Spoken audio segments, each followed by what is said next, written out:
大家好，我是夏妈。今天我给自己做了一点预备早餐，炒了一些五谷豆子，做成了早餐的豆浆粉，用水一泡就能喝。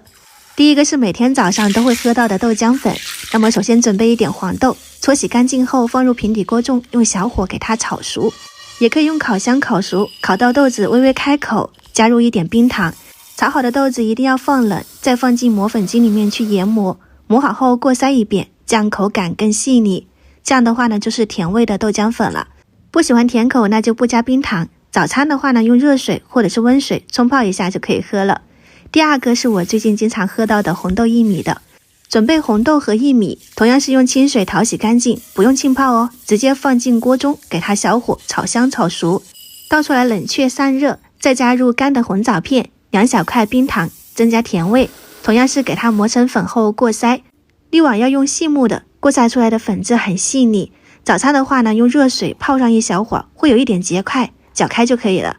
泡上一会儿再喝，味道会更好。接下来第三个是黑芝麻，加上一点糯米，再加上一点熟花生、熟核桃，翻炒均匀。这里只要把黑芝麻炒香，炒得噼啪响就可以了。冷却后加入2小块的冰糖，放进去磨粉。磨的时候你要稍微的搅一下，停一下。黑芝麻会出油结块，这里需要加上一点藕粉，拌均匀，黑芝麻粉就做好了。自己打得很香很浓郁，用热水泡开搅拌焖上一会儿，喝起来口感又香又顺滑。第四个的话呢是小米的，小米加上燕麦，加上一些淮山片，这个本来就是干的，所以只需要把小米炒熟，等到完全冷却后再去磨粉。你可以直接加入冰糖进去，你也可以是说打好粉以后自己泡的时候再加糖都可以。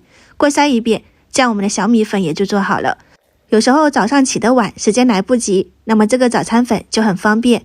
又或者是早上想喝米糊，怕声音吵到邻居，那准备一点这种五谷早餐粉，也能省下很多事情。早上花上几分钟冲开就能喝。如果你也想喝，那就点赞收藏起来去试一下。我是夏妈，我们下期再见。